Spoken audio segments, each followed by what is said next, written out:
Dieu. Amen. Voilà, donc je me présente, je m'appelle Daniel Schmouz. Je sers le Seigneur depuis une dizaine d'années. Donc j'ai vécu à Dieppe, j'ai vécu à Rouen, et après j'ai vécu 25 ans, je suis marié, j'ai vécu 25 ans à Amiens. Et je travaillais dans l'équipe pastorale avec Claude Billy. On était 5, 4 anciens, 2 frères, donc on vivait vraiment un travail d'équipe.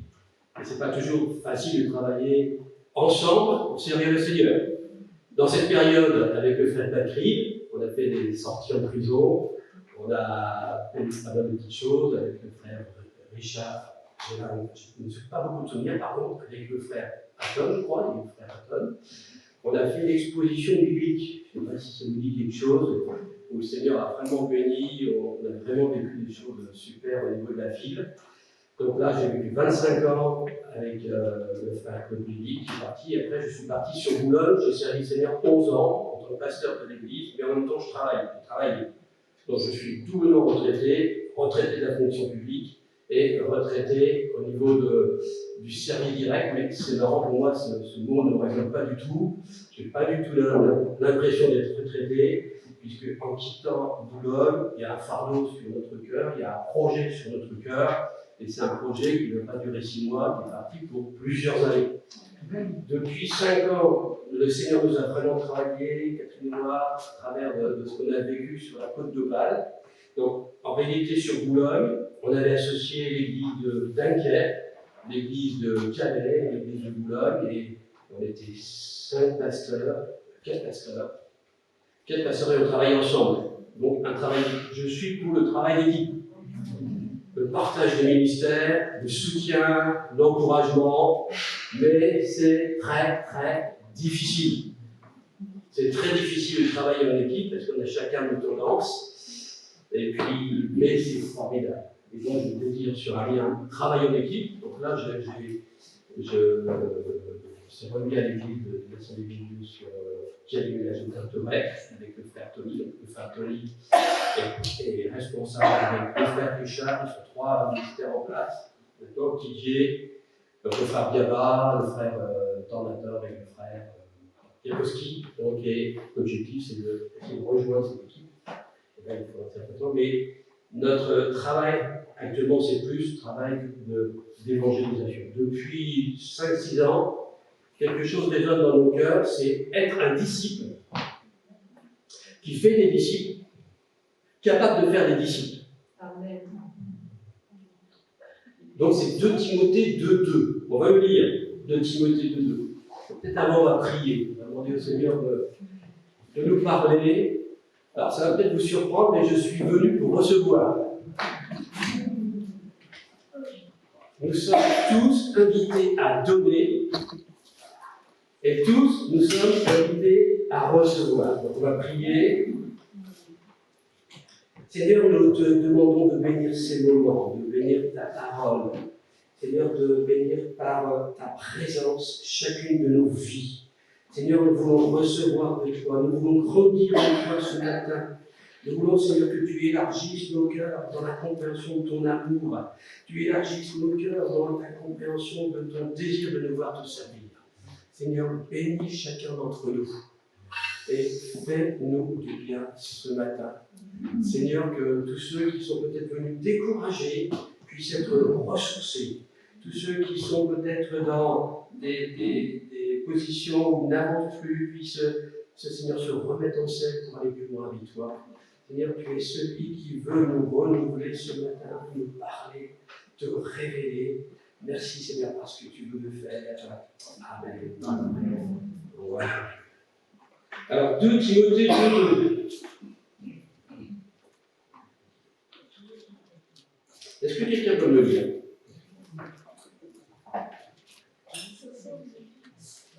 De Timothée 2.2. Alors, je vois, il y a beaucoup de versions papier. Moi, je suis beaucoup de versions papier. Alors, quelqu'un peut me lire de Timothée 2? Je lis la parole. Oui. Ce que tu entends de moi en présence de nombreux témoins, confie-le à des personnes fidèles qui soient capables de l'enseigner aussi à d'autres. Voilà. C'est un passage qui, depuis 5-6 ans, me travaille. Et avant d'être pasteur, je veux être ce disciple qui enfante, est capable d'enfanter des disciples, qui soit capable d'enfanter des disciples. Et quelque part, c'est ce qui donne vraiment un sens à ma nouvelle vie avec mon épouse, de rentrer dans toute cette dimension d'être un disciple qui fait des disciples. Est-ce que nous sommes des disciples qui font des disciples?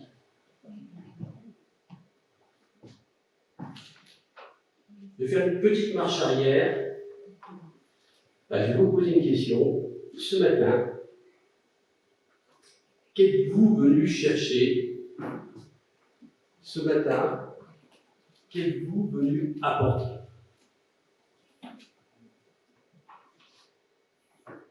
Je réalise de plus en plus que quand on va dans un lieu pour se rassembler, que ce soit dans une prière, il faut être intentionnel. Il faut venir avec un désir, je veux donner, je veux recevoir. Et ce matin, je veux donner de la part du Seigneur, mais aussi je veux recevoir de la part du Seigneur. Et mon désir, c'est que je sois désaltéré ce matin. Comme Jésus a dit, si quelqu'un a soif, qu'est-ce qu'il faut faire? Qu'il vienne à moi et qu'il boive. Alors, est-ce que vous avez soif ce matin? Est-ce que vous venez à Jésus ce matin? Est-ce que vous allez boire un petit gorgée? Plus? Et il nous a dit qu'il y a une bénédiction qui arrive dans nos vies.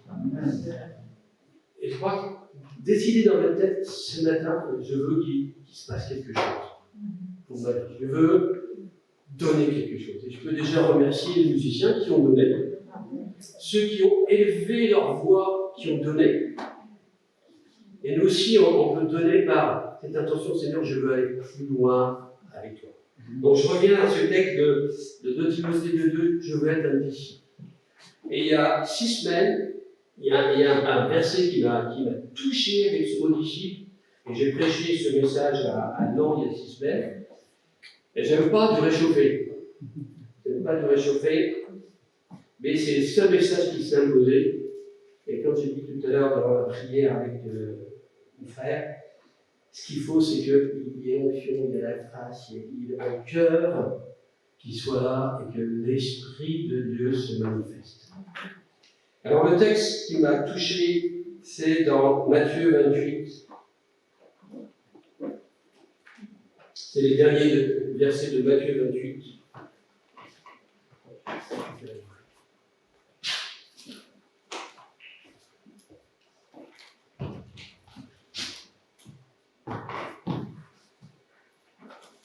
Voilà. Évangile de Matthieu, le dernier chapitre, verset que je pense on connaît bien, à partir du verset 16.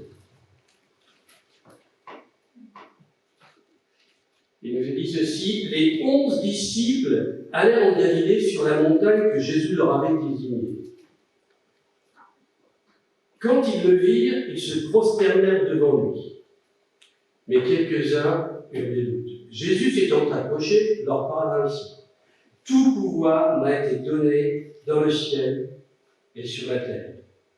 Allez, faites de toutes les nations des disciples, les baptisant au nom du Père, du Fils et du Saint-Esprit, et enseignez-leur à observer tout ce que je vous ai prescrit.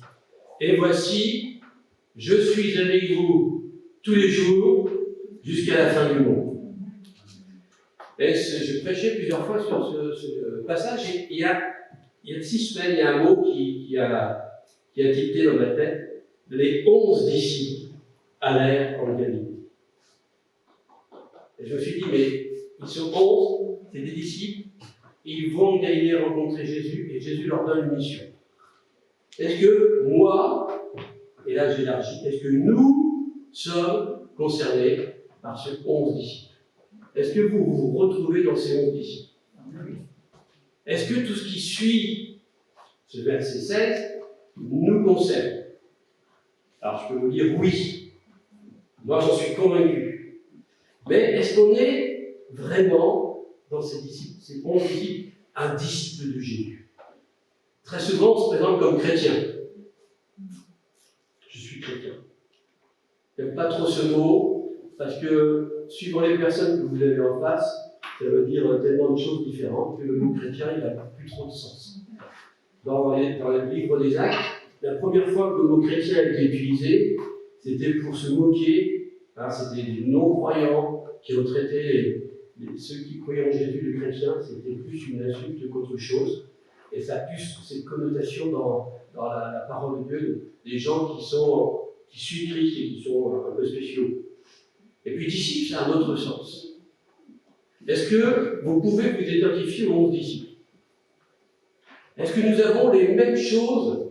Est-ce que nous vivons les mêmes choses que les 11 disciples? Ah.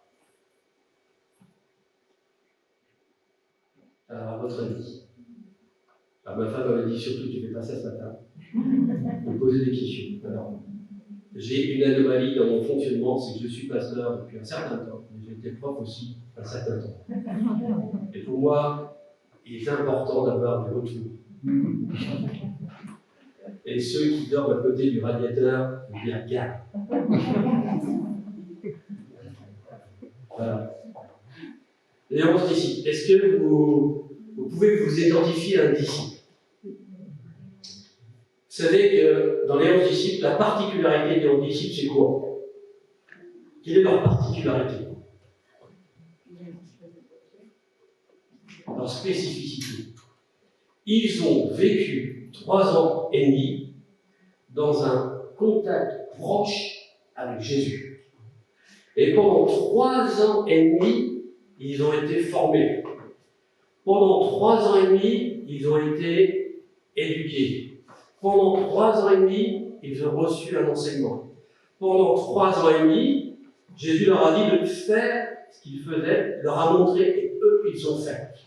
Pendant 3 ans et demi, des fois, ils se sont fait remonter un peu les bretelles, comme on dit, et ils se sont dit quelques paroles difficiles du Seigneur, qui a simplement révélé l'état de leur cœur. Quand Jésus dit à 2 de ses disciples, Jacques et Jean, les filles du tonnerre, vous ne savez de quel esprit vous êtes animés. Quand il dit à Pierre, arrière de moi Satan. Mais c'est formateur. Et Jésus a passé des centaines d'heures avec ses disciples. Est-ce que nous vivons la même chose? Et là, c'est un premier point.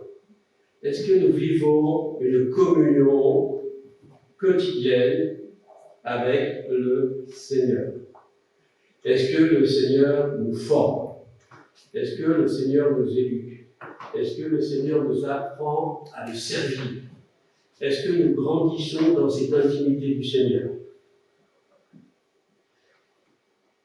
Je veux espérer que oui. Et c'est là, si vous êtes intentionnel, si ce n'est pas dans votre fonctionnement habituel, cherchez le Seigneur chaque jour. Lisez la parole. Demandez au Seigneur de vous parler. Demandez au Seigneur de vous conduire, de diriger les circonstances de votre vie. Osez demander des choses au Seigneur. Dernièrement, je souhaitais avoir un contact avec un non-croyant dans le village où on habite. Et le jour même, le Seigneur, par un hasard, le Seigneur m'a vraiment permis de le rencontrer. Chose toute faite, mais le Seigneur veut nous conduire durant toute notre journée et nous former et nous remplir de sa grâce, nous remplir de son esprit, nous remplir de sa bonté. Dans les 11 disciples, vous savez qu'au départ, ils étaient 12. Il y en a 12 qui ont bénéficié de la formation du maître. Et il y en a un qui a fait fausse route. Il y en a un qui a été rejeté. Pourquoi? Pourquoi? Il n'était pas discipliné. C'est ça la réponse? Okay. Il a trahi. Il a trahi. Pourquoi il a trahi Jésus? Comme voilà, pour des sous. Ok. Mais quel a été le vrai problème? Le vrai problème, c'est que Judas avait un péché, un travers caché dans sa vie, un péché qu'il n'a pas accepté de traiter. Il aimait l'argent. Alors, comme on dit dans le problème, l'argent, c'est un bon serviteur et c'est un mauvais maître. Il aimait l'argent, et Jésus l'a interpellé plusieurs fois, il n'a pas directement dit les choses, mais il lui a dit quand même lui a fait sentir qu'il y avait quelque chose à faire. Mais jamais Judas a voulu traiter son problème. Et ça, pour moi, c'est déjà un avertissement pour nous. Si dans nos cœurs, on sent qu'il y a quelque chose qui ne va pas, il y a un travail, il y a un penchant, il y a quelque chose d'anormal dans notre vie, je vous en supplie, ne cohabitez pas avec ça, mais traitez le problème. Le Seigneur pouvait traiter ce problème. Le Seigneur a le pouvoir de nous délivrer, de nous guérir, de nous transformer de n'importe quel travers, à une condition, c'est que nous on fasse la démarche. Et on dit, ok Seigneur, je suis cet homme-là, mais je veux changer. Et je crois que c'est la première réflexion que je voudrais faire. Ne gardez pas des travers qui ne vous plaisent pas à Dieu dans vos cœurs, mais traitez. Sachez que si vous ne le traitez pas, ça vous reviendra un jour en pleine figure. Et hélas, ça ne sera pas un jour favorable pour traiter. Ça, c'est mon point de vue. Dans les 12 disciples, donc là, il y en a 9, à un moment donné, il y en avait 9, et 3 sur la montagne de la Transfiguration. Ça vous dit ce passage, hein, je peux trouver la référence, mais pour moi, il y en a 3 qui ont pu monter sur la montagne de la Transfiguration, il y en a 9 qui sont restés en bas. Est-ce que vous savez pourquoi ils sont restés en bas? Alors, on va prendre le texte. Alors, parce que là, je ne suis plus du tout mes notes. Marc 9, verset 9. Comme il descendait de la montagne, Jésus leur recommanda de ne dire à personne ce qu'ils avaient vu, jusqu'à ce que le Fils de l'homme fût ressuscité des morts. Ils retinrent ces paroles, se demandant entre eux ce que veut dire ressusciter des morts. Les disciples lui firent ces questions. Pourquoi les scribes, c'est pas celui-là, ils faisaient sur la montagne. Verset 14. Lorsqu'ils furent arrivés près des disciples, donc les 9 qui restaient, ils virent autour d'eux une grande foule et des scribes qui discutaient avec eux. Dès que la foule vit Jésus, elle fut surprise et accourut pour la saluer.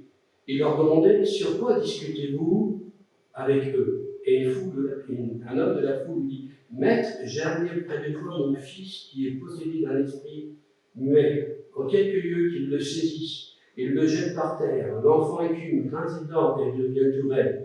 J'ai prié tes disciples de chasser l'esprit et ils n'ont pas pu.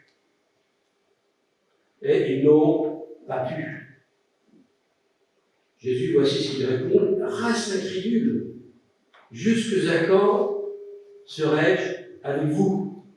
Jusque à quand vous supporterai-je? On a affaire à des disciples, 12 disciples. 3 montent sur la montagne, 9 restent en bas. Dans quel groupe vous êtes? Dans quel groupe êtes-vous? Dans quel groupe êtes-vous? C'est surprenant que Jésus en ait pris 3. Mais en prenant ces 3-là, il a laissé les 9 dans une situation qui va révéler leur état d'esprit. Jésus va leur faire ce reproche, race incrédule et perverse, c'est après. Jusqu'à quand vous supporterai-je? Voici ce qu'il dit à ses disciples. Et pourtant, il les aime. Mais là, ils ont besoin d'apprendre une leçon de foi dans le Seigneur Jésus. S'ils n'ont pas pu monter sur cette montagne, c'est que quelque part, une dimension de foi leur manquait. Et Jésus a discerné et a nous pointé du doigt. Voilà, vous avez un petit problème, vous manquez de foi. Et cette sorte de démon ne sort que par la prière. Certaines versions disent le jeûne et la prière. Ce qui est surprenant, c'est que Jésus, quand il a envoyé tous ses disciples, il leur a donné le pouvoir sur les démons, etc., autorité. Ils reviennent, ils sont tous contents. Seigneur, on est super contents, même les démons nous sont soumis. Et Jésus leur répond. Qu'est-ce qu'il leur répond, Jésus? Réjouissez-vous plutôt de ce que vos noms sont inscrits dans le livre de vie. Donc, ils sont bien au Seigneur. Et là, le Seigneur pointe l'incrédulité. Tu dois grandir dans la foi, dans la prière, pour pouvoir manifester la volonté. Et les trois qui sont en haut, c'est les trois qui sont dans une dimension de foi. Je crois que c'est important, on peut être disciple et manquer de foi, mais le Seigneur veut manifester dans nos vies cette dimension de foi. À nous de nous approcher du Seigneur, à nous de faire grandir notre foi. Et comment la foi grandit? La foi vient de ce qu'on entend de la parole de Dieu, de la parole de Christ en Romains. Il faut se nourrir de la parole et laisser le Saint-Esprit nous parler pour nous faire grandir dans la foi. Et là, 9 ont été pointés. Il vous faut plus de foi. Vous devez chercher cette foi par la prière. Et vous cherchez cette foi aussi par la parole. Les trois sont montés. Jésus va refaire encore une sélection lorsqu'il va ressusciter la jeune fille. Il va en prendre que 3 avec lui, Pierre, Jacques et Jean. Et les 9 autres ne sont pas là. Et pourquoi il n'en prend que 3? Pourquoi il n'en prend que 3? Parce que pour cette résurrection, Jésus veut que tous ceux qui sont là puissent être dans cette dimension de foi, de croire dans la résurrection de cette jeune fille. Les autres, je pense que Jésus ne pouvait pas les prendre, ils auraient été quelque part, entre guillemets, avec ceux de la foule qui disaient, mais ils se moquaient de Jésus, elle est morte. Et Jésus répond, non, elle dort. Alors qu'elle était morte. Et Jésus savait ce qui allait se passer dans le surnaturel, dans l'action de la puissance de Dieu. Et ces trois ont pu être participants dans cet acte de foi à la résurrection de cette voilà. Alors, vous êtes dans quel groupe? Est-ce que vous êtes sur les 12 de Judas? Il y a un groupe de 9, puis après il y a un groupe de 3. Puis dans le groupe de 3, il y a une différence encore. C'est laquelle? Il y a Jean, le disciple Jean, le disciple que Jésus aimait, le disciple qui se couchait sur la poitrine de Jésus et qui vivait des temps de communion dans cet amour de Dieu au travers de lui. Quand Jésus annonce qu'il va mourir, ou qu'il annonce que quelqu'un va trahir, il y a Pierre, il faudrait bien savoir c'est qui va trahir. Et Pierre, il n'ose pas, il n'y a pas assez d'intimité vers Jésus pour dire Jésus, c'est qui? Non, il fait un petit coup d'œil à Jean, il dit toi, demande-lui qui. Ah, c'est ça. Et Jean, il demande. Jean est dans cette communion avec Jésus, d'une proximité, et il dit alors, c'est qui? Et là, Jésus dit celui à qui je donnerai ce morceau, ce sera lui. Pourquoi je dépeins tout cela? Parce qu'on peut être disciple de Jésus, et puis être dans toutes ces sphères. Celui de Jésus, celui de Judas, vous espérez que personne n'est là. Ceux qui sont dans ce groupe, donc de 9 moins 1, de 8, qui quelque part manquent d'une dimension de foi, et pourtant le Seigneur voudrait qu'ils aillent plus loin. Est-ce qu'on est dans ces 3, où quelque part on a cette dimension de foi, on peut manifester la puissance de Dieu, ou est-ce qu'on est ce genre dans cette intimité de Jésus? Et l'intimité avec Jésus est telle que quand il sera sur la croix, Jésus dira à sa mère, voici ton fils. Il ne va pas dire à Pierre, hein. Il va dire à Jean. Il dira à Jean, voici ta mère. Et à sa mère, il dit, voici ton fils. Et quand Jésus est mort sur la croix, Jean a hébergé la maman de Jésus. Je crois que ce matin, je voudrais vous inviter à quelque part dire où j'en suis dans mon avancement avec le Seigneur. Est-ce que je suis un disciple de Jésus? Et quel disciple je suis? Quel disciple je veux être? Quel disciple j'aspire à vivre dans mon quotidien? Un disciple, ça suit un maître. Un disciple, ça reçoit l'enseignement d'un maître. Un disciple veut devenir comme son maître. Comme son maître. Et c'est là où, qu'est-ce que tu veux de la part de Dieu? Qu'est-ce que tu veux vivre avec le Seigneur? Être intentionnel. Si dans la semaine, on ne vit pas les choses avec Dieu, si on ne se nourrit pas de la parole de Dieu, si on ne prend pas un temps de communion avec Dieu, si on ne demande pas au Seigneur de nous purifier, de nous transformer, de changer notre mentalité, je crois que notre croissance spirituelle ne va pas être énorme. On va grandir et encore, je ne suis même pas sûr qu'on puisse grandir. Et c'est là où cette notion d'être intentionnel est importante. Il y a plusieurs semaines en arrière, j'avais été interpellé par cette notion de mentalité. Avoir une nouvelle mentalité. Dans 1 Corinthiens, Paul, il dit, mais c'est pas, je ne cherche pas c'est dans une démonstration d'esprit de puissance que je veux manifester les choses. C'est pas au travers de logique, une prédication qui soit bien, mais c'est une action du Saint-Esprit dans tout ce que je fais qui est important. Et ma prière, c'est Seigneur, ce n'est pas ma mentalité qui agisse, mais que ce soit toi, par ton esprit, qui utilise le texte biblique pour quelque part parler et nourrir tes enfants. Et je crois que c'est une question de qu'est-ce que je veux de la part du Seigneur. D'ailleurs, j'ai cité là, si quelqu'un a soif, qu'il vienne et qu'il boive. Et c'est pas des gouttes, un fleuve de vie, un fleuve coulera de son sein. Alors ça dépend des versions. Et je vois l'action de Dieu venir, remplir, ça déborde. C'est ça le projet de Dieu pour nos vies. C'est ça le projet de Dieu pour nos vies. Qu'est-ce qu'on veut? Qu'est-ce qu'on veut vivre avec le Seigneur? Je peux vous dire que l'amour de Dieu, pour chacun d'entre nous, il est énorme. La patience de Dieu pour chacun de nous est énorme. La grâce de Dieu pour chacun de nous est énorme. Le Seigneur veut bénir abondamment. Et quand je vois la patience qu'il a exercée avec ses disciples, il a quand même dit, jusqu'à quand je vais vous supporter, mais il les a gardés.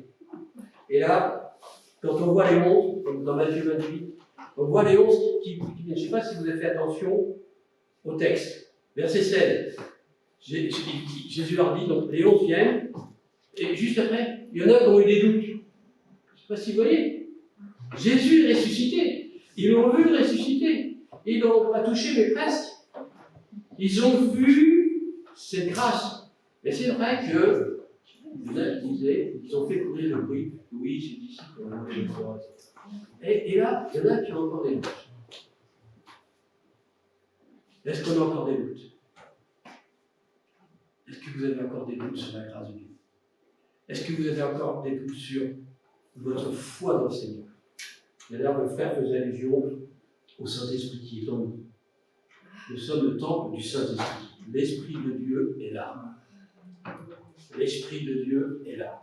Romains 8, je crois, dit 8, 9. Si nous lui appartenons, si quelqu'un n'a pas l'Esprit de Christ, il ne lui appartient pas. Romains 8, 9. L'Esprit de Dieu est là.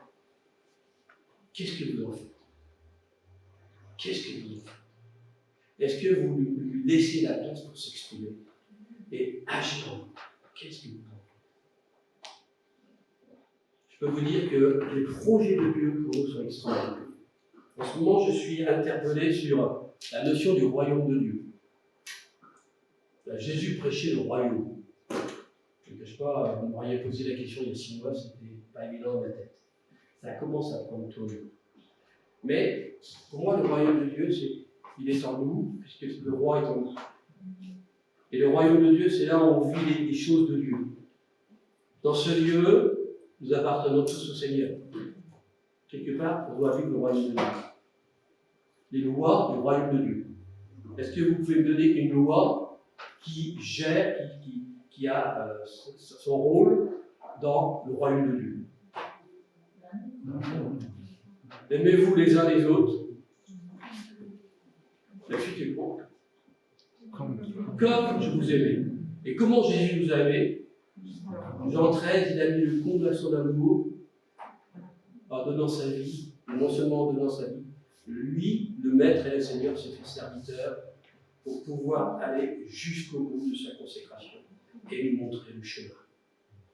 Et dans Marc, le royaume de Dieu est là. Et s'il y a un royaume de Dieu, il y a toute la panoplie du surnaturel qui est là. Si Dieu est là, pas de problème. Si l'expression de la divinité est là, qui au milieu de nous doit vivre des grandes choses.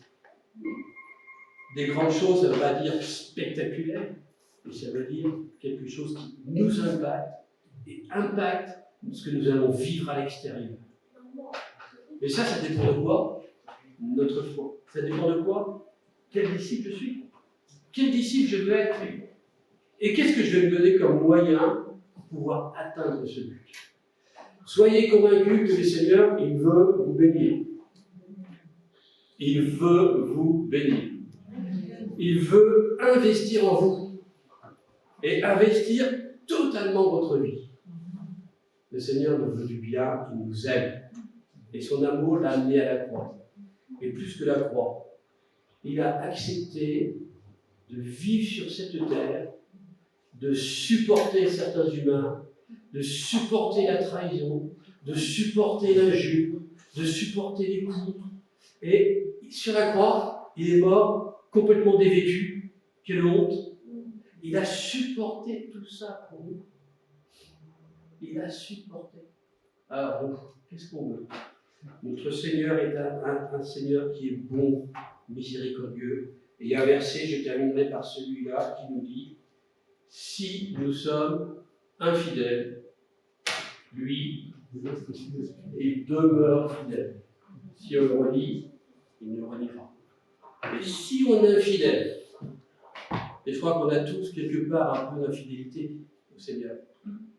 C'est facile d'être infidèle, parce qu'on est tellement tendu. Mais lui, il demeure fidèle. Et il y a toujours de l'espoir pour quelqu'un qui vient au pied du Maître et qui demande à être visité, renouvelé, secouru, béni. Ça, c'est le plan de Dieu pour chacune de nous. Je vais terminer par la prière. Seigneur, merci pour ce passage, merci pour ta parole. Seigneur, c'est ton Saint-Esprit qui travaille les cœurs. Et Seigneur, je te demande de bénir, Seigneur, chacune de nos vies. Je te demande de le bénir aussi. Seigneur, il est dit que ceux qui prêchent, Seigneur, seront jugés plus sévèrement. Et Seigneur, je suis conscient, Seigneur, que au travers de ma vie, je dois être un exemple dans tout ce que je dis. Et que je puisse le vivre et l'appliquer jour après jour durant cette semaine. Merci, Seigneur, parce que tu es celui qui va nous donner la force et l'intelligence et qui va nous bénir. Merci, Seigneur, pour tous mes frères et sœurs dans ce lieu. Amen. Amen.